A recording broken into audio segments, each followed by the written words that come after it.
جو نہیں مانتا وہ مسلمان ہی نہیں ہے. اس پہ مجھے یہ بھی نہیں سمجھ آتی کہ یہ اس کے اوپر کنٹروورسی کیوں ہے. جب قرآن میں واضح لکھا گیا ہے کہ نبی صلی اللہ علیہ وسلم اللہ کے آخری پیغمبر ہیں تو اس کے اوپر ڈبیٹ کیوں ہے. جو نہیں مانتا وہ مسلمان ہی نہیں ہے. اس پہ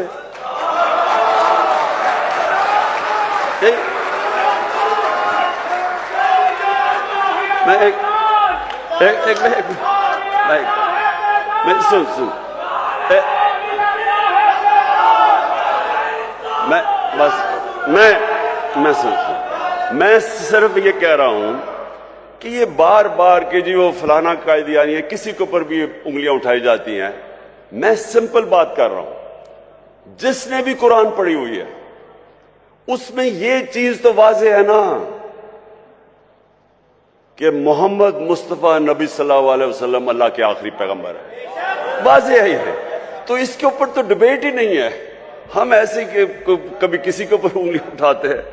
اچھا تو میں یہ اب آپ کو دیکھیں، یہ بہت ضروری ہے ہم سب کے لیے. یہ جو وقت ہے اس وقت پاکستان میں، یہ بہت اہم وقت ہے. وقت کیا ہے کہ ہمارے ملک کے اوپر بیرونی سازش کر کے اس ملک کے وہ نامور ڈاکوؤں کو اوپر بٹھا دیا گیا ہے جو 30 سال سے چوری کر رہے ہیں. ملک آتے ہیں، حکومت کرتے ہیں، ملک کو لوٹتے ہیں، واپس باہر چلے جاتے ہیں، پھر این آر او لے کے پھر واپس آتے ہیں، پھر چوری شروع کر دیتے ہیں، پھر باہر چلے جاتے ہیں، پیسہ ملک کا باہر لے جاتے ہیں. اب میں سوال یہ پوچھتا ہوں کہ اگر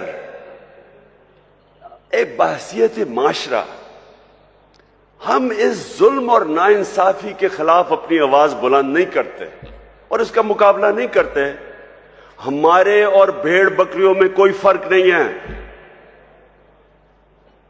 اس سے بڑا ظلم کیا ہے؟ چوری. آپ یہ ایسے ہے کہ آپ کے گھر میں کوئی چوری کرے، چوری کر کے چلا جائے اور تھوڑی دیر بعد کہ جی میری چوری معاف کر دو. کون کرے گا؟ آپ کا کوئی گھر لوٹ کے جائے، آپ معاف کریں گے اس کو؟ کہیں گے پہلے پیسے واپس کرو. تو کرپشن تو ملک کا پیسہ چوری ہے. وہ جو سارے عوام کا، جو اسکولوں پہ، ہسپتالوں پہ، جو ہر چیز عوام کی سہولتوں کے لیے پیسہ، وہ چوری کر کے باہر لے جاتے ہیں اور پھر تھوڑی دیر بعد کہتے ہیں جی اس کو معاف کر دو. اور جب عمران خان نہیں مانتا تو کہتے ہیں بڑا ضدی ہے. بھی میرا اپنا پیسہ ہوتا شاید میں معافی کر دیتا ان چوروں کو، لیکن عوام کا پیسہ ہے. یہ کیا غربت ہے؟ لوگ بھوکے مر رہے ہیں. 5 کروڑ پاکستانی 2 وقت کی روٹی نہیں کھا سکتے. ان کا پیسہ چوری کر کے تم باہر چلے جاؤ اور پھر آگے کہو گے جی اب ان کو این آر او دے دو. دیکھیں یہ ملک کا مسئلہ ہے.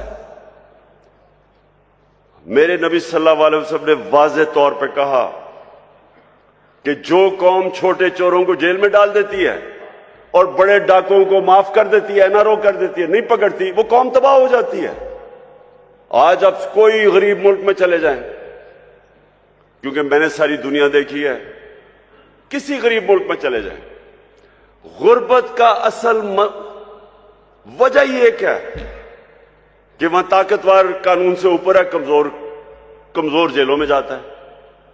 اب کسی ملک میں چلے جائیں، نائجیریا تیل کے ذخیرے پہ بیٹھا ہوا ہے، سب سے زیادہ جو تیل ہے وہ نائجیریا کے اندر ہے. وہاں غریبوں کی فوج ہے. وہاں کیوں غربت ہے؟ کیونکہ ان کے اوپر لوگ بیٹھ کے پیسہ چوری کر کے ملک سے پیسہ باہر لے کے جا رہے ہیں. سوئٹزرلینڈ چلے جائیں، سوئٹزرلینڈ میں کوئی وسائل ہی نہیں ہے. ہمارے جو شمالی علاقے ہیں، ناردرن ایریاز، سوئٹزرلینڈ سے دگنے بڑے سائز میں اور سوئٹزرلینڈ سے بہت زیادہ خوبصورت ہے. وہ ملک جس کے پاس ہے ہی کچھ نہیں سوائے پہاڑوں کے، وہ دنیا کا سب سے خوشحال ملک ہے، کیونکہ سب سے زیادہ دنیا کے اندر انصاف سوئٹزرلینڈ میں ہے. سب سے زیادہ قانون کی حکمرانی سوئٹزرلینڈ میں. کسی طاقتور کی جرت نہیں ہے کہ ملک کا پیسہ چوری کر کے باہر چلا جائے. کسی طاقتور کا جرت ہے کہ کسی کی زمین پہ قبضہ کر لے یا کسی کے گھر پہ قبضہ کر لے. قانون ہے، انصاف ہے. حضرت علی رضی اللہ تعالیٰ نے فرمایا تھا کہ کفر کا نظام چل جائے گا لیکن ناانصافی اور ظلم کا نظام نہیں چل سکتا. ہمارا یہ مسئلہ ہے. آج یہاں کوئی وسائل کی کمی نہیں ہے.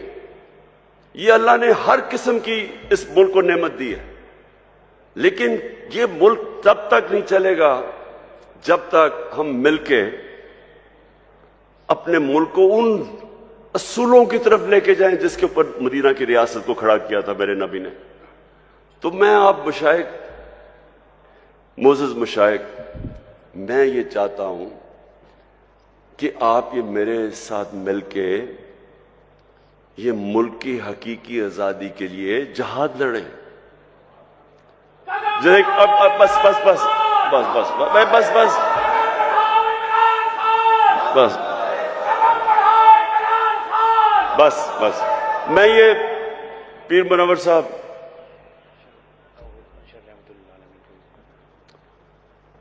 پیر منور صاحب، آپ کے بڑوں نے قائد اعظم کی مدد کی، اس سپورٹ کے بغیر پاکستانی نہ بنتا۔ بہت بڑی طاقت مشائخ کی تھی قائد اعظم کے ساتھ۔ آج آپ سب کی پھر ضرورت ہے کہ جو پاکستان کے اوپر اس وقت کیا جا رہا ہے، جو واردات ہوئی ہے، کہ ایک باہر سے سازش ہوتی ہے، امریکی حکم دیتا ہے ایک ہمارے ایمبیسڈر کو کہ عمران خان کو ہٹا دو، اور اس کے بعد یہاں سارے مل کے جو یہاں کے غدار ہیں وہ مل کے گورنمنٹ کرا دیتے ہیں اور پھر چوروں کو اوپر بٹھا دیتے ہیں۔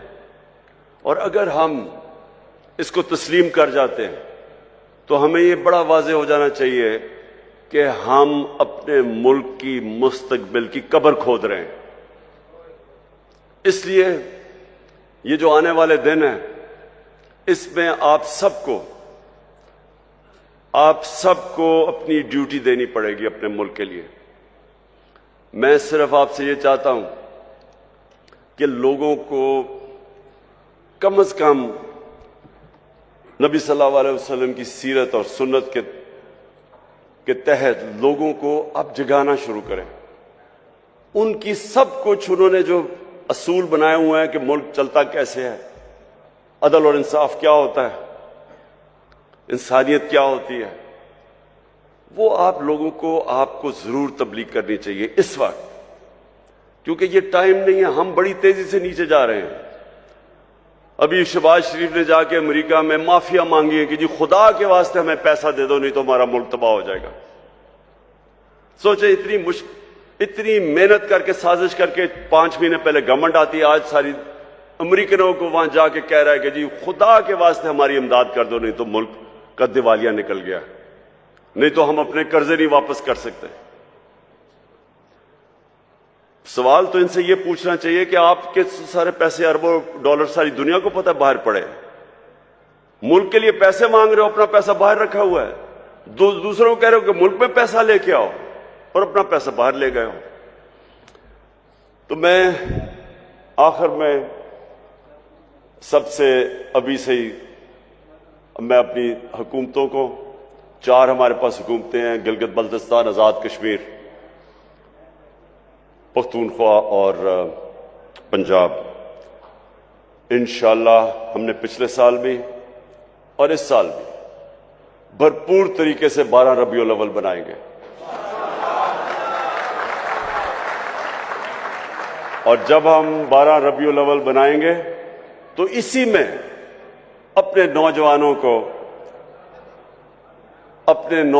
کو نبی صلی اللہ علیہ وسلم کی سیرت سے بھی آگاہ کریں گے، اور انشاءاللہ ان کے کیریکٹروں کو اوپر اٹھائیں گے۔ اور وہ میں ایک دن خواب دیکھتا ہوں کہ وہ وقت آئے گا جب پاکستانی دنیا میں جائیں گے تو جس طرح ایک دفعہ ایک وقت ایسا تھا کہ انڈونیشیا اور ملیشیا میں مسلمان تاجر جب گئے تو لوگوں نے ان کا کردار دیکھ کے، مسلمان تاجروں کا کردار دیکھ کے لوگ مسلمان ہو گئے۔ انشاءاللہ وہ بھی دن آئے گا جب ہمارا پاکستانیوں کا کردار دیکھ کے لوگ اسلام کی طرف آئیں گے۔ پاکستان زندہ باد۔